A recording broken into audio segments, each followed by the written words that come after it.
Sempre fico na neura. Não, dá. Vê aí se tá gravando. Tá gravando. Eu tô vendo aqui. Qualquer coisa só. Tá.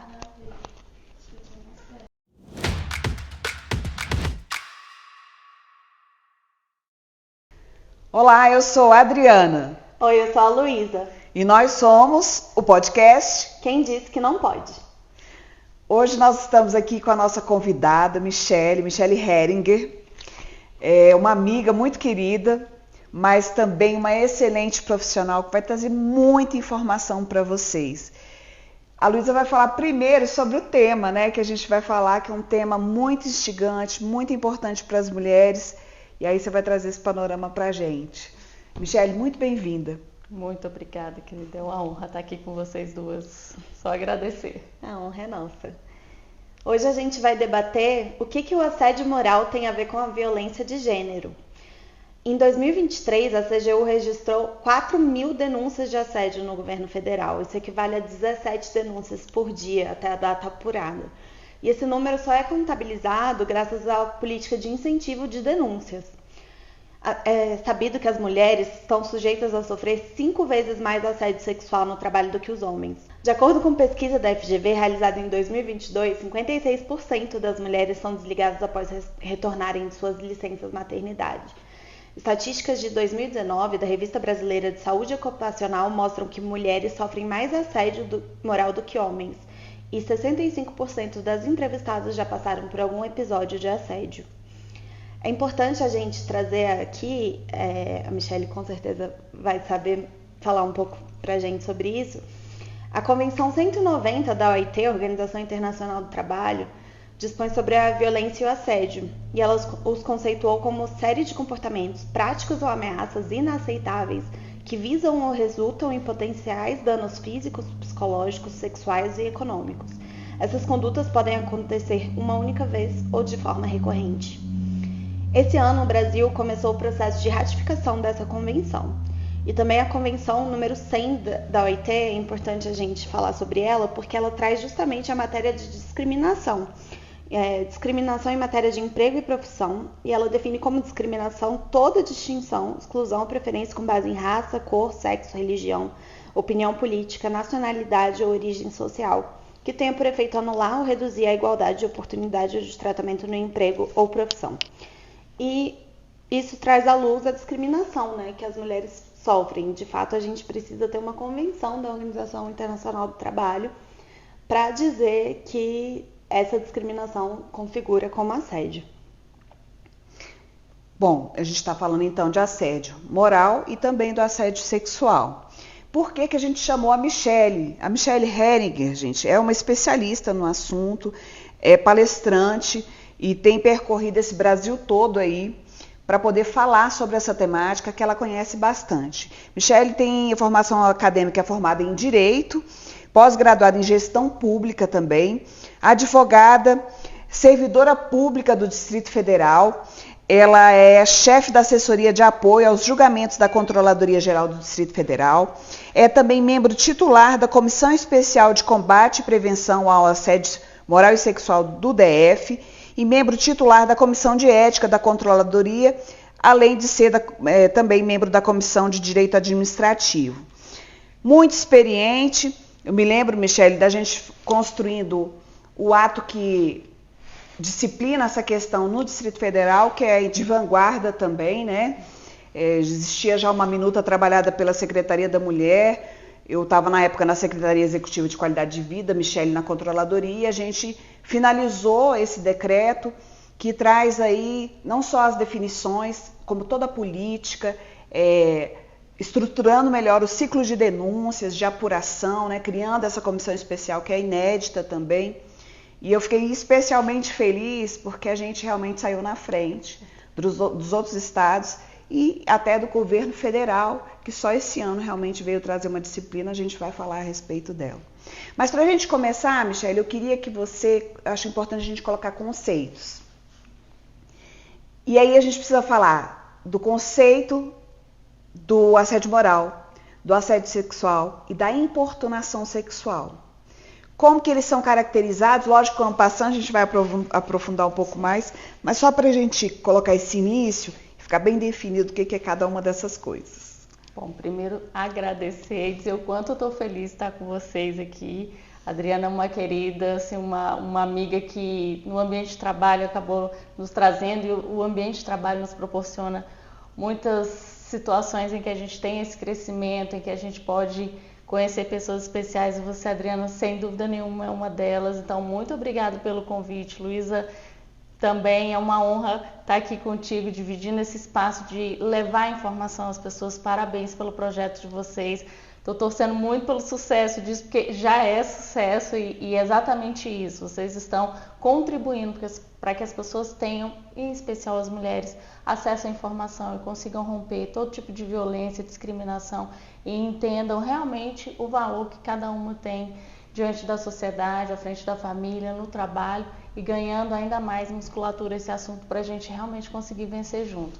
Então, para falar desse assunto, que é um assunto meio denso, mas a gente realmente precisa enfrentar, a Luísa trouxe alguns dados muito importantes, mas a gente precisa conceituar exatamente o que é para a gente poder entender. Então, falando do assédio moral, vai ser toda a conduta abusiva, reiterada, intencional ou não intencional, que cause constrangimento, seja vexatória, traga algum tipo de exposição, humilhação. Não só, isso é importante frisar, com relação às atribuições no ambiente de trabalho, que inclusive tem algumas situações que se mostram ali no assédio com relação à aparência física ou algum tipo de situação que envolva até nosso debate aqui sobre as mulheres, né, com esse enfoque maior, apesar de que quando a gente fala de assédio a gente precisa colocar essa questão de que não é uma luta de homens contra as mulheres, nem de mulheres contra os homens, mas para além disso a gente sabe que as mulheres são alvo muito fácil com relação à questão do assédio.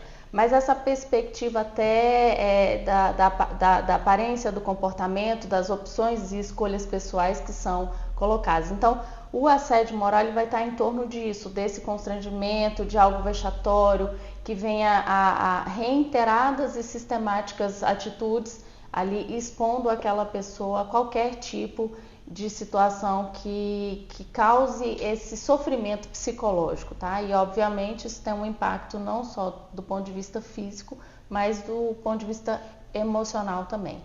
Para a questão da caracterização do assédio, o que diz o Código Penal é que seria aquele agente que busca um favorecimento sexual, tá? Prevalecendo da sua ascendência funcional, de sua hierarquia. E é importante a gente falar sobre isso, porque nomina-se questões que não são de assédio, porque necessariamente eu tenho que ter uma hierarquia envolvida para a caracterização do assédio.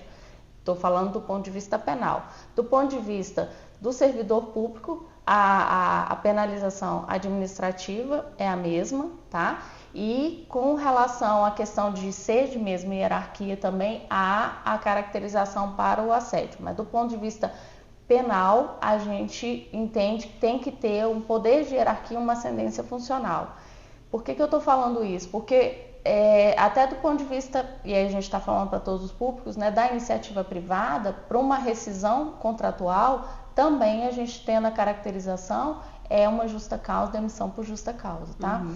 Agora a gente precisa enquadrar o que não é assédio, e aí eu posso ter não a presença da hierarquia envolvida, dessa chantagem ou dessa imposição com relação a esse poder de hierarquia, eu tendo a importunação, porque será qualquer ato que venha satisfazer, um ato libidinoso que venha satisfazer aquele agente que está ali de uma forma violenta, trazendo essa perspectiva da vítima, acuando ela e para que ele possa se satisfazer do ponto de vista sexual, seja de qual forma for, física, contato físico, seja gestual, enfim, a gente tem essa caracterização. Então, muito importante você trazer essa reflexão inicial para a gente realmente conseguir entender o que cada situação caracteriza. É porque a gente ouve muito, né? A TV sempre fala quando está divulgando. Foi vítima de assédio, o encoxamento no ônibus, né? A pegada no corpo, exatamente, o beijo roubado, etc. Tudo isso é importunação sexual, exato, né? que foi muito recentemente caracterizada como crime e, inclusive, dando ensejo à prisão, finalmente, porque antes era só uma mera contravenção e as mulheres ficavam realmente muito vulnerabilizadas em relação a isso. Então, lógico, todo mundo fala popularmente é assédio, mas nesse caso em específico, como você falou, no ambiente de trabalho também pode acontecer esse tipo de coisa. E aí a gente está falando de importunação sexual, que é também outro crime, né? Perfeito. Para a caracterização do assédio do ponto de vista penal, tem que existir uma hierarquia, uma ascendência funcional. Por quê? Porque aí eu vou ter uma chantagem que a pessoa se sinta de alguma forma acuada no poder de resistência, com medo de algo que possa acontecer. Ou ela tem o seu vínculo funcional interrompido, ou ela é exonerada, ou ela é trocada de lotação, então ela tem um temor. E aí sim eu caracterizo o assédio. Então tem uma conceituação técnica que a gente realmente precisa, mas tanto a importunação quanto o assédio são crimes contra a dignidade sexual, ação penal pública incondicionada, então de qualquer sorte, isso tem os desdobramentos e para mais, né? A importunação sexual, inclusive a detenção é maior o prazo do que o próprio assédio. E a depender da circunstância pode caracterizar, inclusive, tentativa de estupro, com né? certeza. Vamos lá. Vamos avançar. Estabelecidos os conceitos, vamos avançar. Quais são os tipos de assédio moral que as mulheres costumam sofrer mais? Luísa, você fez até uma observação quando você estava trazendo as estatísticas. As mulheres sofrem muito assédio com relação à questão do planejamento familiar. Isso é algo que a gente realmente precisa falar. É verdade. Quando estão nesse processo de planejamento familiar, são alvo fácil de assédio moral. E eu vou trazer uma questão que eu acho que é uma reflexão para todas nós, mulheres também. Muitas vítimas têm me procurado dizendo que estão sendo assediadas por mulheres. Curioso isso, né? Porque aí você fica pensando, poxa, não, mas é um homem que muitas vezes não sabe como é que se dá esse processo de gravidez, né, de gestação, desses afastamentos que a gente precisa ter, seja médico, esse acompanhamento da licença maternidade que é tão importante. Mas para além, algumas mulheres falam assim, olha, está planejando ter filho, eu vou te deixar à disposição para que você vá para outra área, porque aqui eu não tenho tempo para quem quer ser mãe e para a licença maternidade. E esse retorno da licença maternidade, os colegas dispensam um tratamento diferenciado para essa pessoa que está retornando.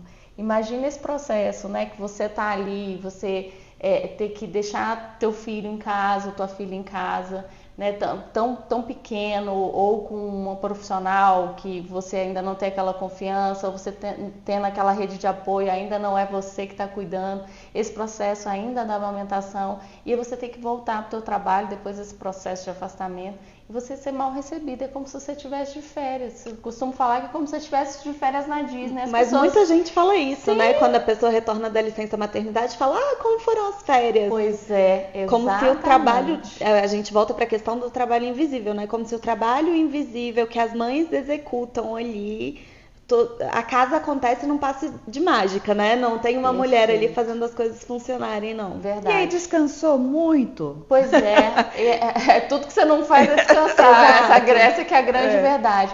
E aí tem uma hostilidade nessa recepção dessa mãe que já está fragilizada por conta desse retorno, toda a culpa que a gente carrega quando está voltando. Ai, meu filho, minha filha nasce vai o filho, ficar. nasce uma culpa. Exatamente. E aí você não é bem recebida. E uma questão assim que a gente vê que é um peso muito grande, né? Porque muitas falam assim, nossa, eu tive que faltar porque a babá não foi trabalhar, ou porque a escola não funcionou, porque está doente, eu não tinha quem deixar, e meu marido tinha que trabalhar e alguém tinha que ficar em casa, e esse alguém sou eu. Então, justamente dessa perspectiva, a gente tem a lei do Emprega Mais Mulheres, que traz justamente esse acompanhamento e esse resguardo que a mulher precisa ter, né? No sentido de que, nesse cuidado dessa primeira infância, alguém tem que estar ali. Então, na verdade, esse acompanhamento socioafetivo, que muitas vezes fica com a mulher, obviamente a gente pode ter alguém que vai estar ali fazendo esse papel, mas a ideia e a concepção dessa legislação foi no sentido de resguardar esse acompanhamento dessa primeira infância. A gente sabe o quanto é importante, mas alguém tem que fazer.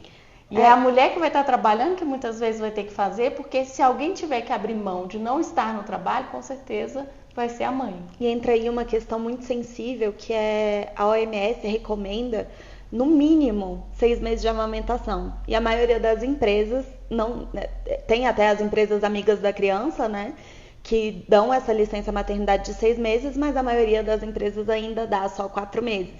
Então, inicia-se ainda uma introdução alimentar que é nociva para as crianças, com 4 meses, né? Precoce. As crianças não estão preparadas para receber essa introdução alimentar, elas são afastadas da mãe, que muitas vezes está ali amamentando, quando a criança não está na fórmula, mas ainda assim, as mães são muito hostilizadas quando elas usufruem do benefício, que eu ainda acho pouco, de reduzir a carga horária de 8 para 6 horas, né? As pessoas acham que isso é mamata, que extensão das férias, que é um privilégio.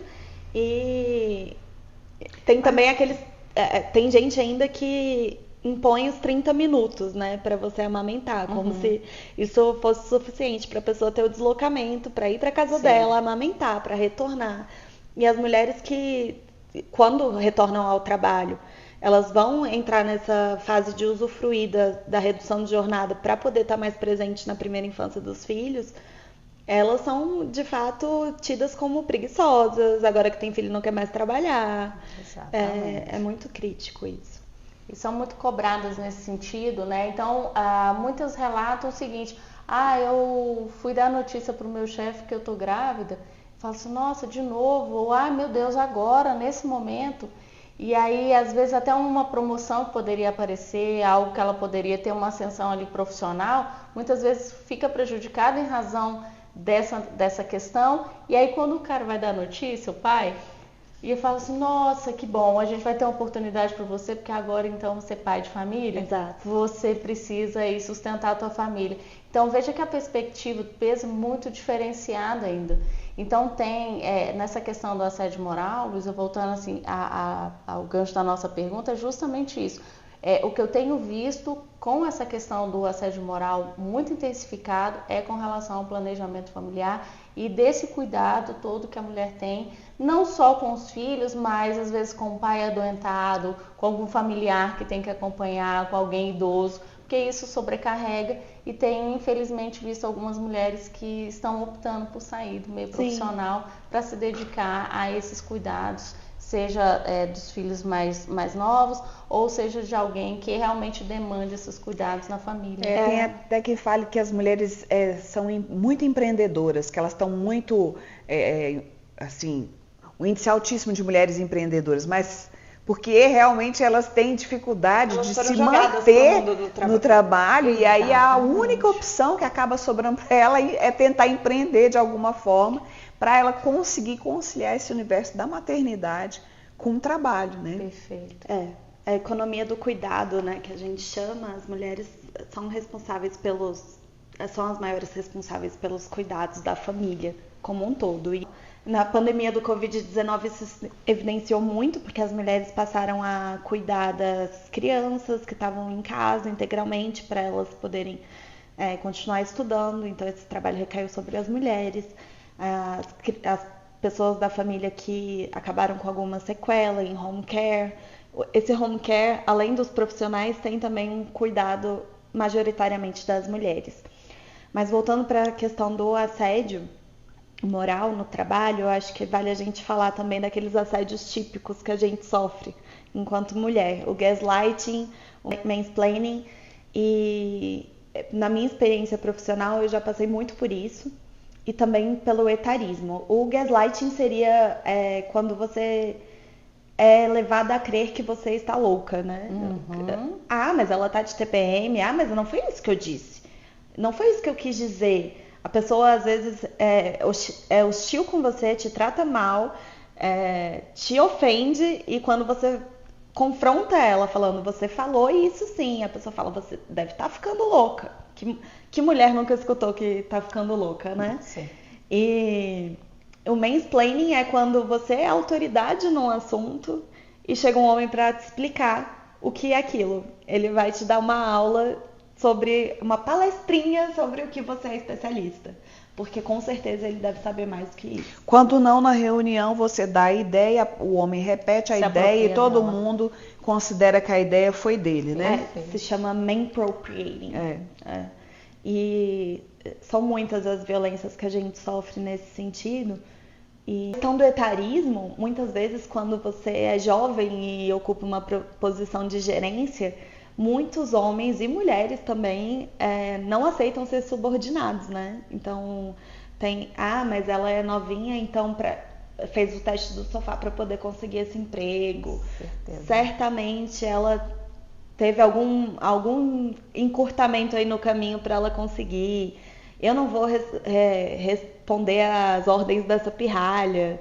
Eu já passei muito por isso. Então, eu acho que esses são assédios que mulheres sofrem muito mais, né, do que... Com certeza. Essa questão que você trouxe é uma fala muito recorrente. Quando me pedem palestras, pedem para abordar essa questão, Luísa, que é justamente assim, olha, tá lá naquela função, com certeza o chefe está pegando.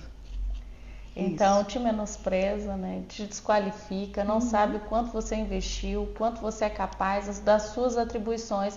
O que necessariamente se estabelece é que para você ter sucesso, e esse sucesso, ainda que seja numa fase, né, de uma pessoa jovem, ele não é possível a não ser que você tenha cedido a investida sexual de algum homem, de algum chefe que pode te colocar naquela posição. Então, isso é muito comum, essa fala, ou pior, né? Quando você está... de alguma situação, não mexe com ela não, o marido dormiu de calça jeans, as coisas não estão boas em casa. Então são brincadeiras, são atitudes que a gente não pode normalizar, não pode ser conivente, não pode compactuar, porque a gente está perpetuando violência, a gente está perpetuando sofrimento, e é sobre isso que a gente precisa enfrentar, e é para isso que a gente está aqui para conversar, porque parece tão normal, uma brincadeira, né, que é feito, mas não, tá de mau humor, o marido não está comparecendo. Então, são questões ali que vão sendo arraigadas, vão sendo continuadas e aquilo não se interrompe e as pessoas riem, muitas mulheres riem juntas, porque assim, em algum momento elas acham que se não tiver ali junto com a turma, ela vai acabar sendo isolada também, pode ser algo de piada. Então, antes de acontecer comigo, eu já estou rindo junto, que é para não me incluírem nesse rol. Então, acontece mesmo isso. É muito cultural, né, esse tipo de piadinha. A gente passa por isso em diversos momentos. Diante desse cenário de tantas violências cotidianas, né, porque o assédio ele é uma forma de violência. Que tipo de medidas as mulheres podem tomar para fortalecer uma denúncia? Olha, é uma pergunta ótima. Aí eu te digo o seguinte: primeiro a gente começar a se unir, né? Criar essa rede de apoio mesmo, eu não tenho a menor dúvida que perpassa por aí. Porque a gente vê, inclusive, presencia situações de assédio, presencia situações que, muito embora não seja diretamente comigo, eu me incomodo, mas eu sou omissa. E o assédio, ele funciona assim: se alguém começa a interromper, ou se alguém faz uma fala, olha, para com isso, porque isso não é bacana, isso não é legal, isso não é adequado nesse ambiente de trabalho aqui, isso não é adequado para esse tipo de fala, você interrompe a pessoa, mesmo que até de forma não intencional, ela vai parar para refletir. Mas acontece que a gente ri junto, a gente se omite. Então, Luiz, eu acho que assim, a maior dica que a gente pode ter é, primeiro, a gente se solidarizar com a dor do outro. Porque ainda que não seja comigo, de alguma maneira eu vou ter o reflexo daquilo. Sim. Você sabe que eu trabalhei no tribunal boa parte da minha vida funcional e tinha um certo magistrado lá que todo mundo conhecia como assediador, né? Assédio moral. Então, muita gente ia para lá e saía realmente adoecido. Síndrome do pânico, depressão e tudo. Ele tinha um potencial assim, enorme de destruir mesmo a mente das pessoas, né? E isso sempre foi muito falado. Eu, como sempre fui muito contestadora, né, em relação às coisas, eu sempre ouvia dizer: Adriana, você que tinha que ir para o gabinete do fulano. Aí eu queria ver se ele ia falar alguma coisa para você que tinha que ir para o gabinete do fulano. Por quê? Porque as pessoas precisam de alguém que realmente ofereça uma contestação àquilo, né? Que se coloque contra. E pouca gente realmente tem esse ímpeto de fazer. Mas é o que você disse, se a gente tem um grupo fortalecido, um ambiente de trabalho fortalecido, elos fortalecidos, um ajuda o outro, né? E, em especial, as mulheres ajudando mulheres, né? E eu acho também que nos momentos que a gente sofre esse tipo de violência, a gente fala, quando acontecer comigo eu vou fazer isso, isso, isso. Se acontecer comigo eu vou fazer isso, isso, isso. Mas a gente leva um choque na hora.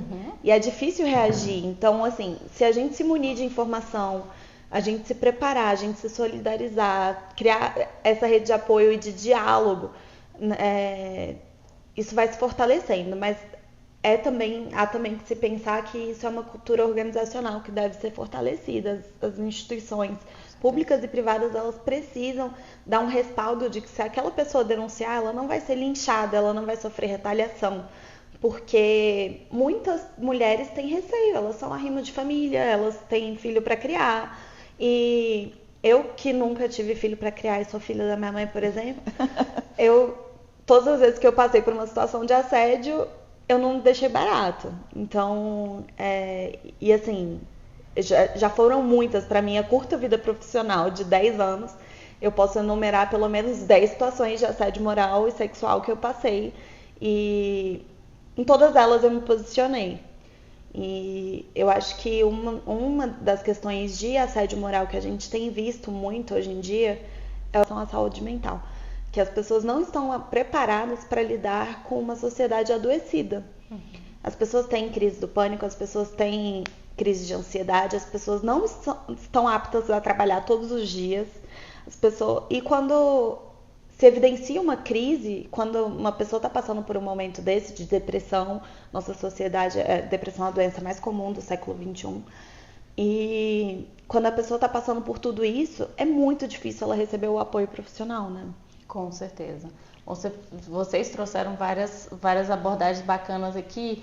Adriana, muitas vezes eu conheço você e sei que, obviamente, você não deixaria barato nenhuma situação como essa, mas eu conheço muitas Adrianas que, infelizmente, diante de uma violência, ficam caladas. Ficam mudas, sabe por quê? Porque é o que a Luísa trouxe, é o potencial de reação, é minimizado. Dependendo do impacto que aquilo vem, você, assim, não acredita que você está passando por aquilo. Não é possível que você esteja sendo submetido àquele tipo de violência e você não sabe exatamente até onde você pode ir, porque senão, o que a Luísa falou, você pode inclusive perder seu emprego, ou isso pode te prejudicar de alguma maneira. Sim. Então, isso fica muito evidenciado, fica muito latente nesse sentido. Tem casos assim, de narrativas de assédio gravíssimas, as pessoas, assim, eu tinha todo o potencial para reagir, mas se eu fizesse, eu poderia perder algo que era justamente o sustento da minha família. Pois vou te falar uma coisa, eu sempre tive esse perfil e tudo, e acabei indo trabalhar com uma pessoa que tinha essa fama também. Eu fui alertada a respeito, falei assim, não, eu não vou, né, não vou ter problema com isso, porque eu sou fortuna, né, então tá tudo certo. E aí eu comecei a passar por algumas circunstâncias que eu nunca tinha passado. Eu sempre fui assistente de juiz, oficial de gabinete, e eu sempre fiz, assim, o trabalho que muito raramente eu recebia crítica ou pedido de algum reparo, porque realmente me dedicava muito e tudo, eu desfrutava da confiança dos magistrados em relação ao meu trabalho. E aí eu comecei a ser questionada nesse lugar. Questionada muitas vezes, e às vezes voltava o trabalho que eu fazia até com erro da própria pessoa. Eu sabia que estava errado. Ok, aquilo para mim a princípio não estava me afetando, mas eu comecei a sentir uma dor absurda nos braços. Absurda, tinha um volume grande de trabalho, né?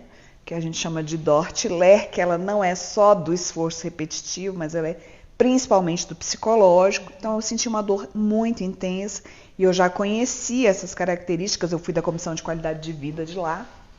Muitos colegas nessa situação, eu não dormia mais de noite com dor. Falei assim, tem alguma coisa errada aqui. Aí eu dei uma analisada na situação, eu falei assim, eu tô sofrendo assédio moral aqui mesmo. E tô sucumbindo. E não estava nem percebendo. Aí eu pedi para sair, em uma semana a minha dor nos braços sumiu. Então, a vítima do assédio não é uma pessoa frágil, necessariamente. Sim. As pessoas acham que as mulheres feministas, empoderadas, aquela posição de autoridade mesmo, às vezes em cargos de gestão, em posições de destaque, elas não estão sujeitas a essas violências do nosso dia a dia, né? Elas não estão sujeitas a estarem num relacionamento abusivo, a sofrer assédio moral, a sofrer assédio sexual, mas muitas vezes elas sofrem e muitas vezes sofrem caladas, por não saber identificar. Elas falam, eu não vou passar por isso. E muitas vezes você está numa relação abusiva, seja no trabalho, seja na sua vida pessoal, e você não identifica, mas você consegue ver quando isso é com outra pessoa. Mas você pensa tanto que isso não vai acontecer com você, que demora às vezes para a ficha cair que você está numa posição de assédio. É verdade. E assim, outro alerta ou outra questão que eu queria trazer para sensibilizar é justamente, além dessa questão da gente se mobilizar numa rede de apoio, também na coleta de provas. Isso é muito importante. Sim. Porque eu estou vendo minha colega de trabalho, eu estou vendo alguma situação ali no meu trabalho, né, de assédio, e eu me omiti no meu testemunho por puro medo, isso não me garante que eu vá continuar. Eu sei que essa questão, assim como apareceu, né, nessa pesquisa do LinkedIn Tinkeva, que foram ouvidas 440 mulheres, por que não se reporta? 78% impunidade. Acreditam realmente que nada vai ser feito. Mas tem um percentual grande também que diz o seguinte, eu tenho medo de uma perseguição, sim, uma retaliação. Então, mas isso não garante que esse espaço vai ser seguro, porque o silêncio vai reforçar o poder do agressor. Então, indiretamente, todo mundo vai estar vivendo. Então, nessa coleta de prova, nessa mobilização, nesse apoio, na não invalidação ou revitimização daquela própria pessoa que está sofrendo aquilo. Então, isso é um papel que a gente precisa ter para essa questão da denúncia, para a gente poder avançar. E esse assunto não é novidade, né? Ele já deveria estar mais arraigado. E a Convenção número 155 da OIT de 1981, sobre segurança e saúde dos trabalhadores, ela definiu saúde não apenas como ausência de doença, mas também como os elementos físicos e mentais que potencialmente afetam a saúde e qualidade de vida e que estão diretamente relacionados com as relações locais de trabalho. Então, mais uma vez aí a gente vê a importância da saúde mental e da saúde física e como isso se relaciona diretamente com a nossa rotina de trabalho, né? Com as pessoas que a gente está ali convivendo. É isso. Michele, vamos falar agora um pouquinho mais sobre assédio sexual, né? Vamos lá. Que esse realmente aí para as mulheres é tão sofrido, né? Porque nós somos, obviamente, as maiores vítimas. Pode falar o que for, mas é assim um número absurdamente maior de mulheres vítimas do assédio sexual, até por causa de sociedade machista, patriarcal, toda a cultura que a gente tem, né? Para você, qual que é o panorama hoje que a gente tem das mulheres em relação ao assédio sexual? Eu sei que você trabalha com dados, né, com os casos, e gostaria que você pudesse, lógico, preservar a identidade das pessoas, falar sobre alguns casos ou algum caso emblemático que você tenha participado lá na Controladoria. Você deve realmente ter muita experiência nisso, tem muita experiência nisso. E sempre contar uma historinha, eu acho que é bem didático para as pessoas. Eu gosto muito, Adriana, de trazer os casos, obviamente preservando, né, o sigilo e a informação dos denunciados, denunciantes, até porque a gente só vai efetivamente saber se aquela situação aconteceu depois de um processo garantindo ampla defesa contraditória. Mas assim, o panorama hoje dessa questão do assédio sexual é que tem se intensificado, não só no trabalho presencial, como a gente tem um retorno aí, né, das grandes dos órgãos, das empresas, então a gente teve um retorno muito significativo, mas também remoto, aumentou muito depois da pandemia, principalmente essa questão do remoto.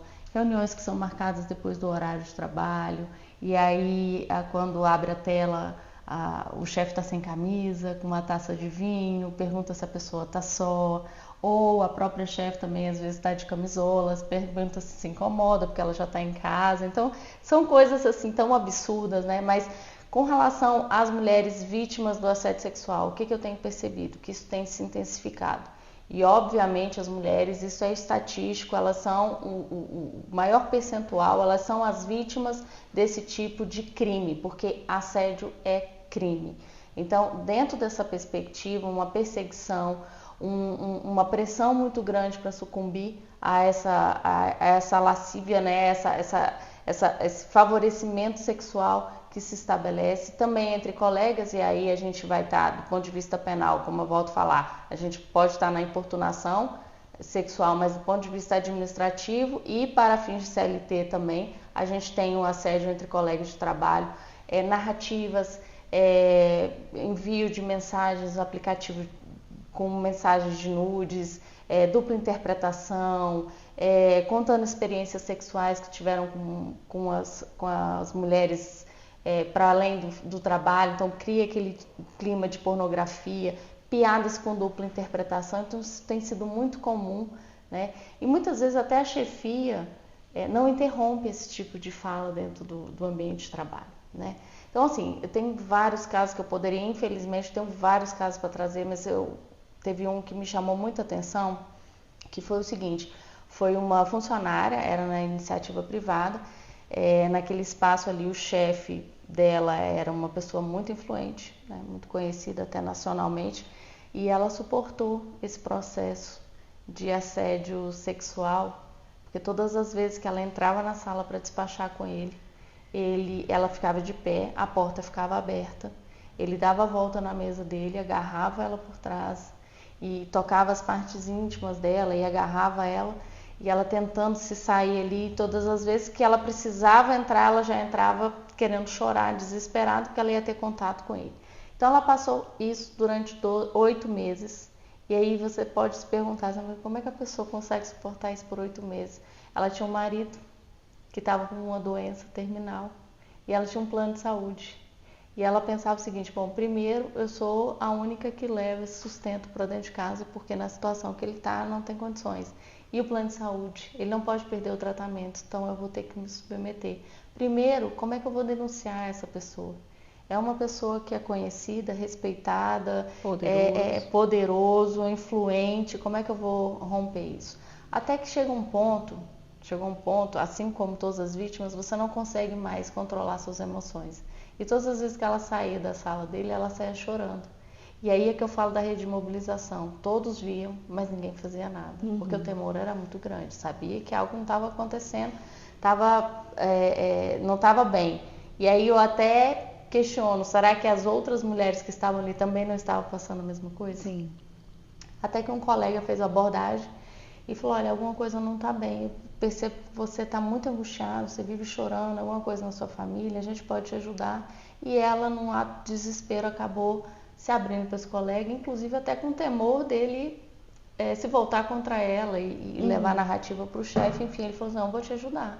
E instalou uma câmera na sala desse chefe, conseguiu capturar essas imagens e, obviamente, foi através dessas imagens que foi feito e registrada a denúncia, e a comissão de ética da empresa acabou por, não tinha nem como não ser evidenciado, acabou por ter o apontamento da situação de assédio e houve desligamento, só que uma pessoa com 72 anos de idade, até a ação penal resta prejudicada em razão da idade. Veja que cenário mais difícil, né? Mais doloroso. E a própria filha, quando ela chegava em casa chorando, falou, mãe, o que é que você está passando? Ah, meu chefe me persegue, isso. Mas você precisa denunciar. Ela falou, mas tem o seu pai. Então, olha que dor profunda você ter que arrastar um sofrimento desse por esse processo, por esse tempo tão grande, porque isso, imagina isso todos os dias minando o prejuízo emocional. Que ela deve carregar para o resto da vida. O que é mais complicado num processo como esse, Adriana, eu vou te dizer, o desfecho dele foi que disseram ainda que esse colega que ajudou, na defesa do assediador, ele disse, eles têm um caso, e eles armaram isso para mim.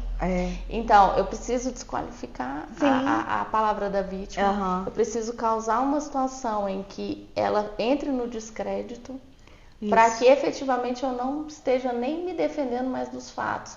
Então isso foi muito complicado, porque o colega de trabalho que nesse processo de ajuda acabou criando uma situação familiar também muito complicada, porque chegou ao conhecimento da esposa dele essa narrativa lá do trabalho que ele estaria tendo um caso com essa colega de trabalho. E aí a gente entra em mais uma violência, né, que é a violência processual. A gente tem falado muito sobre isso recentemente, graças a Deus, mas graças a Deus não, graças ao trabalho de muitas mulheres. É verdade. E muito empenho e muita determinação, porque a violência processual, tanto nas denúncias de assédio quanto nas varas de família, ela é muito cruel com as mulheres, né? A gente se abstém de denunciar de fato porque a gente sabe que a gente vai ser revitimizado durante esse processo. E o mero processo de recontar o crime, né, o que aconteceu, a violência que a pessoa sofreu, isso já é uma revitimização. E a conduta das pessoas, das autoridades, de quem deveria estar ali resguardando aquele direito, aquela integridade, a dignidade daquela pessoa, muitas vezes é revitimizar mesmo, é cometer mais uma violência. E é muito sério essa violência processual. Teve até uma lei recente do caso da Mari Ferrer, que protege agora um pouco mais as mulheres, mas a gente vê que isso não é tão eficaz quanto a gente gostaria. Ainda não está sendo suficiente. E tem outras narrativas, olha, estagiária, que fica na situação de vulnerabilidade, sabe? Eu estava esses dias ministrando um curso e uma pessoa trouxe uma narrativa de que ela estava no ministério, assumiu na época como estagiária lá, e logo nos primeiros dias o chefe já veio com gracinha, já se aproximou, já tocou e fazendo algumas observações com relação ao corpo dela, e ela se posicionou. Ela falou: olha, desculpa, mas eu não estou gostando, eu não estou habituada com isso, estou vindo de outro espaço em que eu era respeitada, e se o senhor puder fazer a gentileza de não se dirigir a mim dessa forma. Eu achei até, para uma jovem, né, achei até que ela realmente se colocou, mas ela disse que sempre teve essa estrutura de apoio em casa, então se algo acontecesse também ela não estaria tão fragilizada assim. E ele não parou. Ele continuou.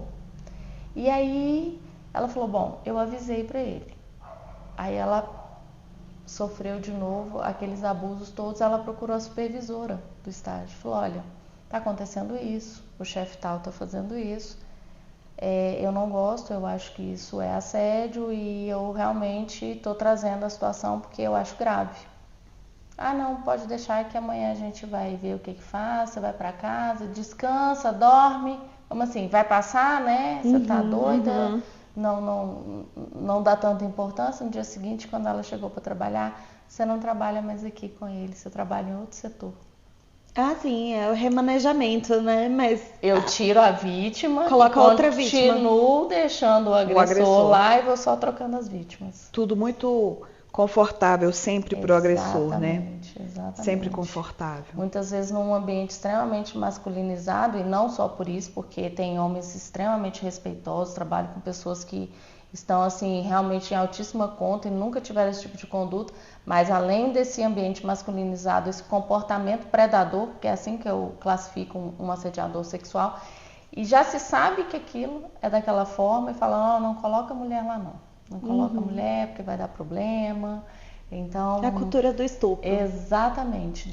Vamos botar só homem, ou seja, eu não trato aquilo. Eu realmente continuo deixando mulheres expostas, porque mesmo que não seja do setor, eles podem ali fazer uma investida, né, em qualquer outra situação, inclusive até numa confraternização ou algum espaço do trabalho ali que esteja fora, uma carona.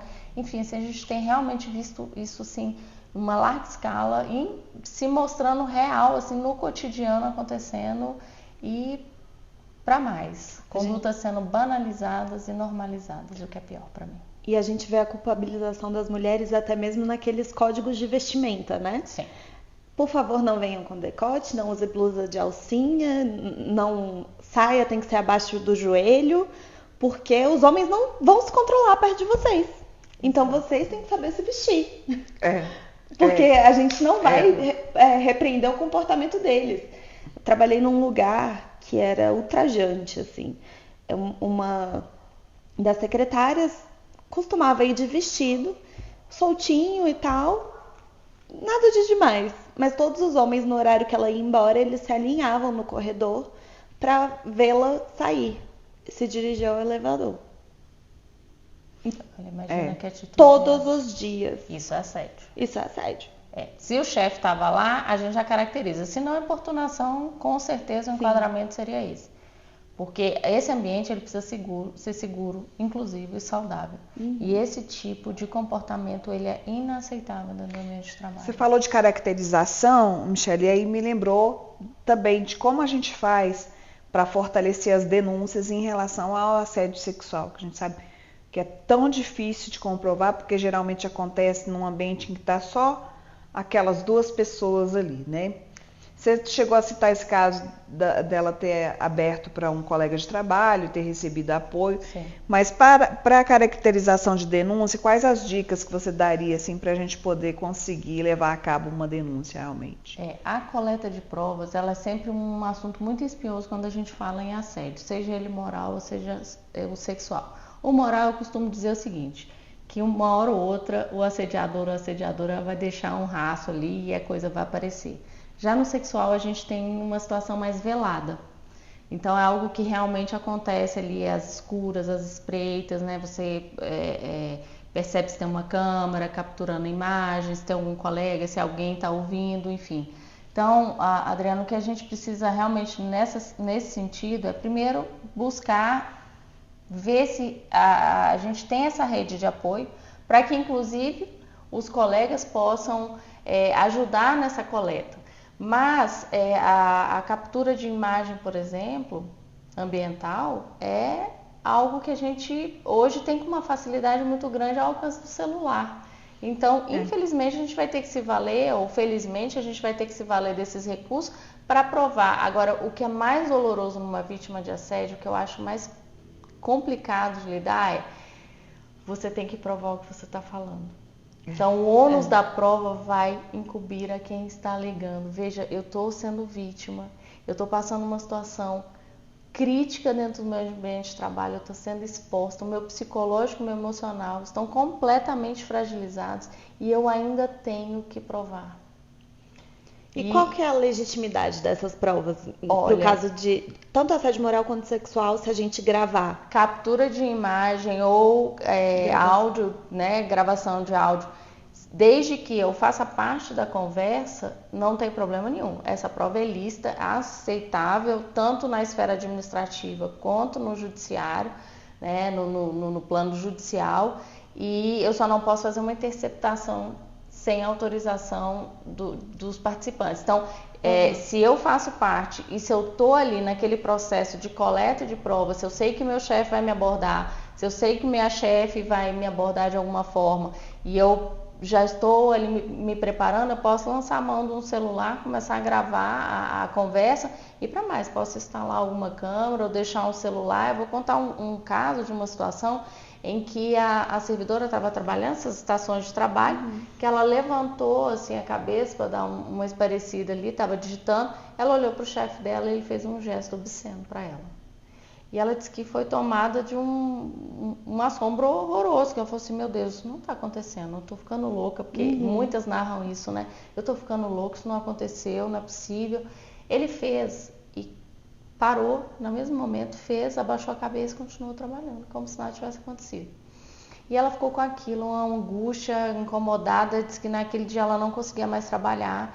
E aí, no dia seguinte ela procurou uma colega mais próxima de trabalho e falou assim, nossa, eu não estou me sentindo bem, você está sentindo alguma coisa com esse chefe? Ela falou assim, eu acho ele meio inconveniente, faz algumas brincadeiras e tudo, mas não, comigo não aconteceu nada. Ela falou, bom, não vou falar porque eu também nem tenho certeza se aconteceu. Daí uns 2, 3 dias ela levantou, olhou, ele fez o mesmo gesto. Ela falou, bom, então agora doida eu não estou ficando, porque ele fez de novo. Aí conversou com essa colega, disse o que estava acontecendo. Ela falou assim, não vai ficar por isso mesmo não, a gente vai colocar um celular aqui, nem que a gente tenha que passar o tempo inteiro que a gente estiver aqui gravando, a gente vai. E posicionaram um celular e conseguiram pegar, depois de alguns dias gravando a cena. E assim, absurdo um negócio desse, né? Então é válido, Luísa, nesse sentido, tanto a gravação de áudio quanto a captura de imagem, desde que eu faça parte daquela conversa, eu posso. E hoje em dia a gente tem muitas relações de trabalho remoto, né? E muitas reuniões são feitas pelo Teams, pelo Zoom. E as pessoas, uma vez eu estava sofrendo uma situação de assédio moral e eu comecei a gravar. Aí a pessoa veio me atacar que eu não tinha pedido a autorização para a gravação da reunião, falando que aquilo ali não era legítimo, que eu teria que deletar porque eu não pedi autorização. Mas o TST já tem decisão que isso é legítimo, né? Exatamente.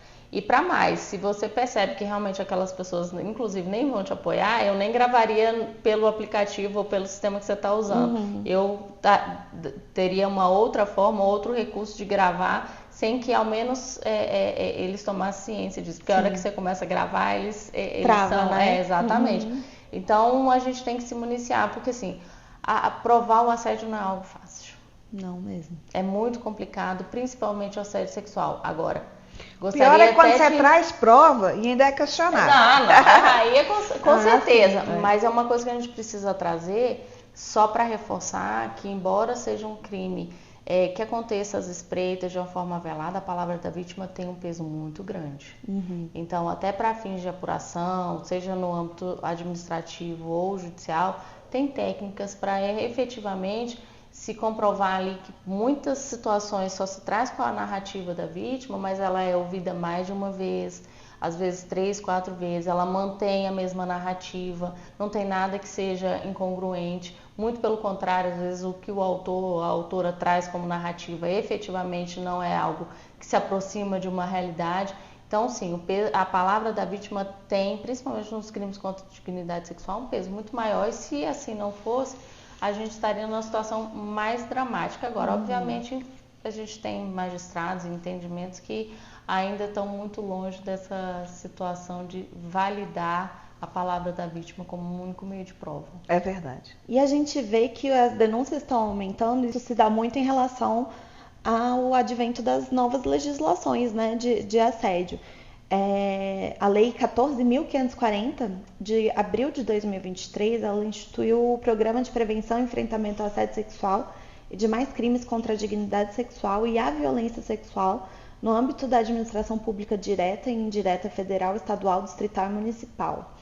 E o artigo 2º, parágrafo 1º da lei, dispõe que o programa se aplica a todas as instituições privadas que haja prestação de serviços públicos, por meio de concessão, permissão, autorização ou qualquer outra forma de delegação. Então, a gente tem aí uma lei bem abrangente e que demorou muito para nascer, né? Sim. 2023.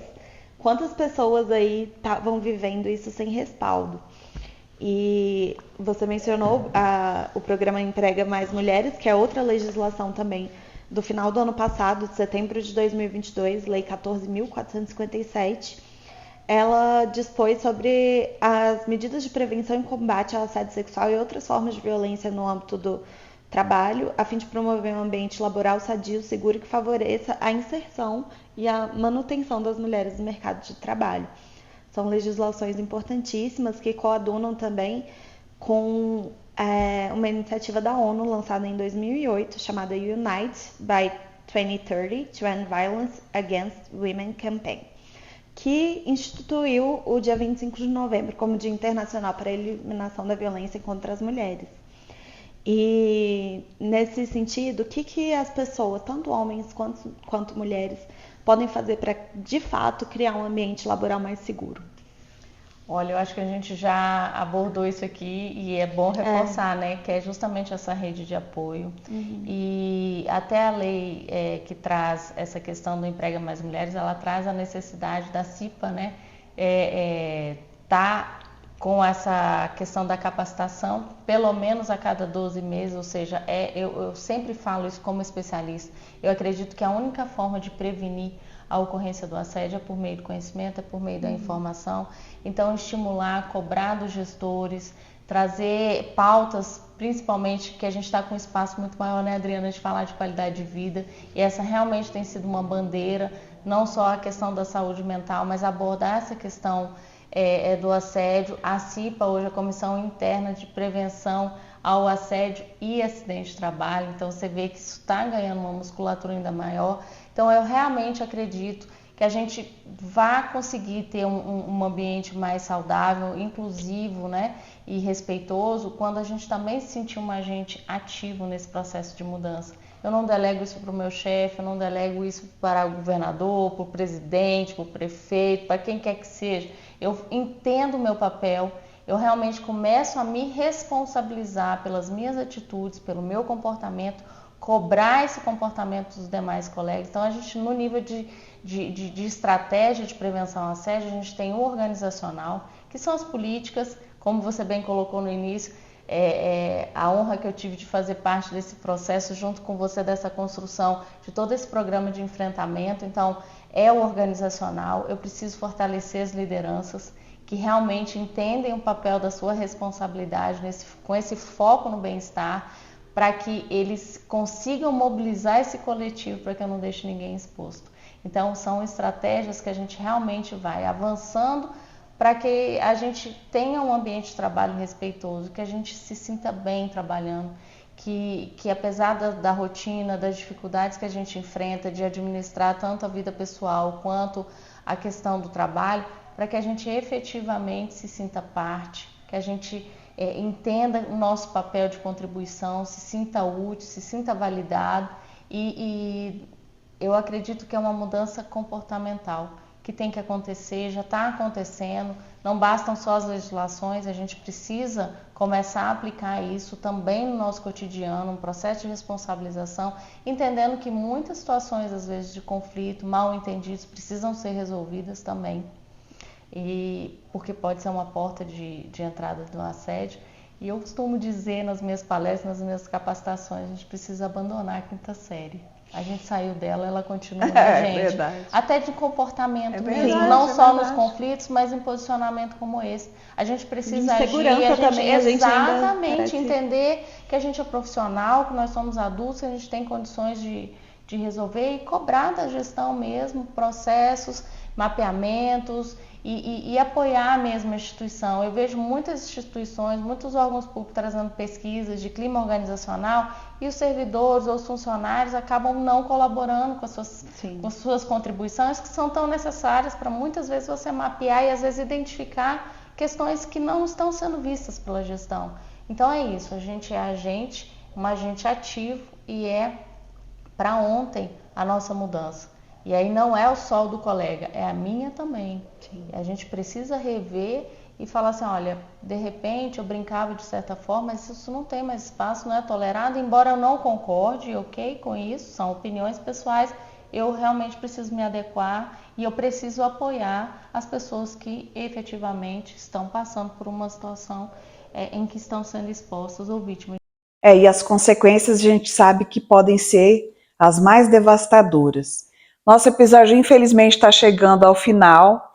Eu só tenho a agradecer a Michele por todos os esclarecimentos e informações que ela trouxe. Eu tenho certeza que vai ajudar muita gente. E eu espero realmente que vocês aproveitem esse episódio, repliquem para colegas e amigos. Tem muita informação importante. E é como a Michele sempre diz, o assédio não deve ser tolerado. A gente tem que denunciar, porque a falta de denúncia só fortalece o agressor. Nós agradecemos a audiência de vocês e esperamos vocês no nosso próximo episódio do Quem Disse Que Não Pode.